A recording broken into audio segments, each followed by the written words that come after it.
We have to put applause on in case you don't get any. Oh, sorry. We record that just to make sure you've had a little bit of applause. Thanks very much for joining us this evening at Wayne and Miriam. It's lovely to have you. I know you've had a busy weekend. Open-ended question, really. Perhaps sort of tell us a bit about yourselves, where you hail from, where you live, maybe how you got together.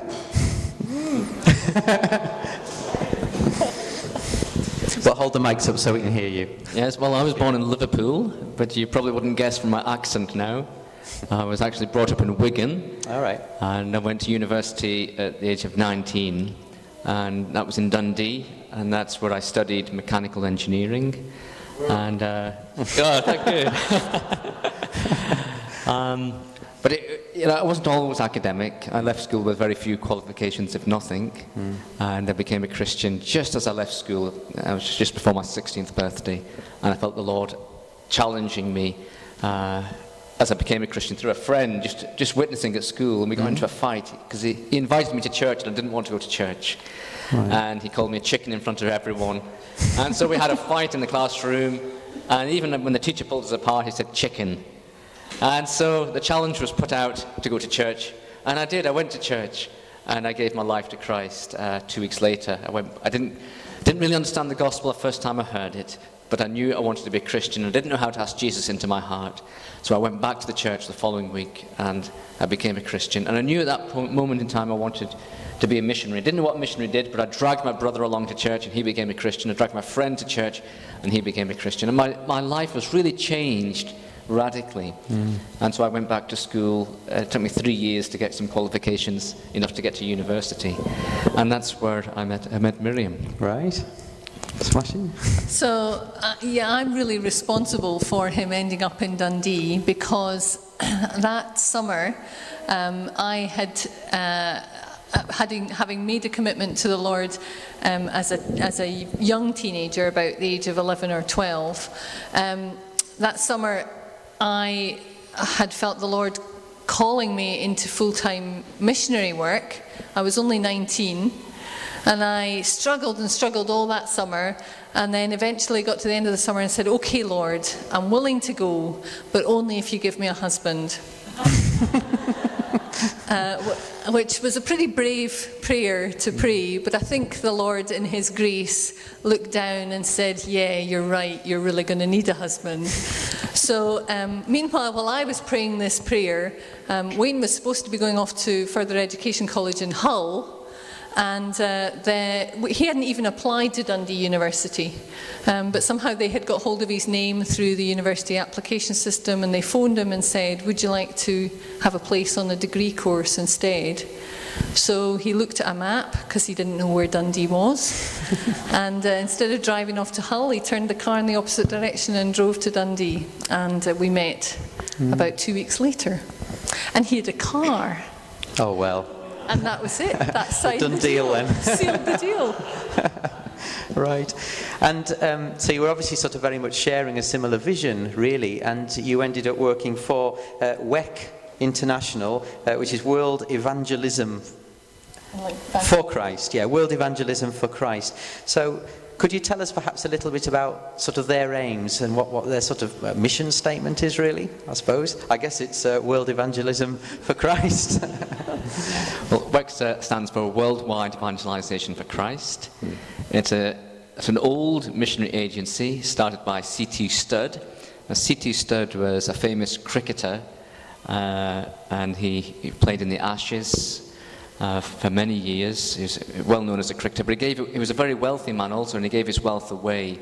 And in 1913, he sailed to Africa, and that's when WEC was born. So we're almost 100 years old, and we have 3 objectives, and the first one is reaching people. That's what we want to do, reach people with the gospel. And the second one is planting churches, which we plant churches where there is no church.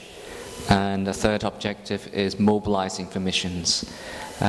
We realize we can't do it alone, and we want to engage the Christian public wherever they are in the world and mobilize them to be involved in missions somehow, somewhere. So those are the objectives of WEC. It's a mission agency just over 2,000 strong at the moment, working in about 80 different countries of the world. That's quite a big organisation then, isn't it? Now, I know that you spent, was it 7 years out in Chad? Could you tell us a little bit about your time there and sort of what you were principally sort of doing from day to day, really? Well, one of the first things that they teach you when you join a mission agency is that the most essential quality for a missionary is flexibility. So we went to Chad, and the plan was that Wayne was going to teach in the university. He was going to teach engineering. And when we arrived, the university was on strike. The lecturers were on strike because they hadn't been paid. So we spent the first year, improving our French and learning Arabic and getting to know the culture and getting to know our neighbours and waiting for university term to start. And then the second year we were there, the students went on strike. So meanwhile, we're sitting waiting, for this to happen, and people kept coming and knocking on our door and saying, "Will you teach us English?" And we kept saying, no, we're here to work in the university. And this kept happening, and eventually, sometimes we're not the fastest or the sharpest knife in the drawer. And eventually we thought, and this is an opportunity here. God's obviously presenting us with this opportunity. So we said, okay, we'll teach English. And we're going to use the Bible as a textbook. Right. And they were all Muslim students who came, and so Wayne started with a class of about 18 to 20 university-age students, and they worked through the Old Testament. We used a course that had been put together by missionaries in New Tribes Mission in Senegal called the Way of Righteousness. And it teaches through the Old Testament, looking all the time at how God promised a Messiah, and looking at how the Old Testament way of sacrifice basically didn't work. God kept having to give another way for the people to be right with him. So we taught that course in the first year, and then they came back in a second year and studied the Gospel of Luke. Right. And Wayne taught the men and I taught the women. And a much smaller class, because women very rarely get to that stage of education in Chad. Most girls go to school only until they're about 8 or 9, and then they're expected to be at home. And a lot of girls are married by the time they're about 13 or 14. So education for women is really very limited. So we did that for most of the time that we were in Chad. The last couple of years that we were there, we had to cut back on our teaching a lot, because by then we were leading the team. But yeah, primarily church planting, leading Muslims to the Lord through teaching the Bible in English. Right. Do you see much difference in terms of the way Christ might be shared in a country such as Chad compared to, say, reaching out in the UK? Yes, I think there is a difference. All I had to do was sit outside our front gates with a New Testament in Arabic, or a portion of Chadian Arabic scripture, and men would just come and say, "What are you reading?" Now, I couldn't really read the Arabic, so I was just pretending. But I would just sit there pretending to be reading this pamphlet, and they'd say, "Oh, I can read that," and it was a gospel portion. And the men were very open spiritually, and they wanted to talk about spiritual things. They wanted to talk about their faith. They wanted to know the difference between Christianity and Islam. There was a hunger and a thirst, and they were open spiritually. Whereas here in the UK, it's sometimes much more difficult to see that. There doesn't appear to be that hunger. Yet I believe there is a hunger. People just don't know it and don't see it. When you look at the cinema today, a lot of the films, show a hunger and a thirst, I think, for a vacuum that's missing. People are looking for something, and they just don't realise it's to be found in Christ. But in Africa, it was very easy to talk about your faith, very open, even amongst Muslims that are spiritually attuned. And yet, I think the other side of that is that there's also a huge barrier that they have to get over. I remember talking with one girl in my class, and I was teaching the story about the Israelites fleeing from the Egyptians and crossing over the river. And so we drew a picture on the wall, and we said, okay, this is here are the Israelites, and there's this big river, and this is where they're trying to go. And the Egyptians are coming, and they're going to get there. And how are they going to get across? And they sat there for a minute, and then one girl said, well, they can't. I mean, they just can't get across that river. God's going to have to do it for them. And I said, yeah, that's right. And then I said, now, here we are, this is us, and this big river is our sin, and there's God on the other side. How are we going to get across the barrier of our sin? And her eyes filled with tears. And she looked at me and she said, we can't do it. God has to do it for us. And at the end of the class, she held back, and I said to her, you really understand, don't you? And she said, yeah, but I can't. It would cost me everything. And there's that huge barrier that stops them, even when they understand the truth of the gospel. Just to count the cost is so huge, and it's so difficult for them. Yeah. You have children, don't you? We do. Yes? Is it 2? Or 3. You've got 3 children, yeah? How old are they now? Our oldest son, Joshua, is 22. Right. And Jake is 20, and Lucy's 17. Right. And what are they all doing? Because I understand that they're perhaps involved in similar sort of outreach work, yeah? Yeah, our two eldest boys are both at university. As soon as our eldest boy, Josh, left school, he wanted to go to the mission field. And so he went to Senegal for a year to teach in a missionary kids school. And he loved just being back in Africa, and he wanted to stay, but we told him he had to come home. He had to do his studies first. And so he's now in Aberdeen University, just about to go into his 4th year. He's doing a master's degree, a straight master's. Our second son, Jake, also wanted to take a gap year, and we said no way, because we knew if he took a gap year abroad, he would never come back. He doesn't like studying, so we told him he had to go straight to university. He's dyslexic. Right.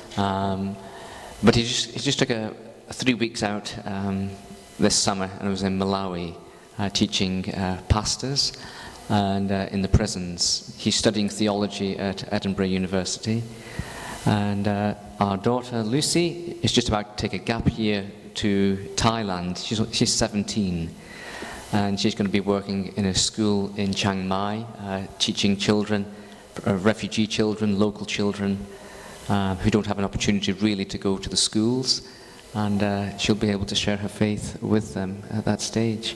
So all 3 of them are following the Lord. We're really grateful to the Lord for that. They have their own faith and are pushing forward with that and want to serve Him somehow, somewhere, in full-time service, if that's what God calls them into after their work experience. Yeah, that's lovely. I understand you're both actually quite keen runners. Yeah.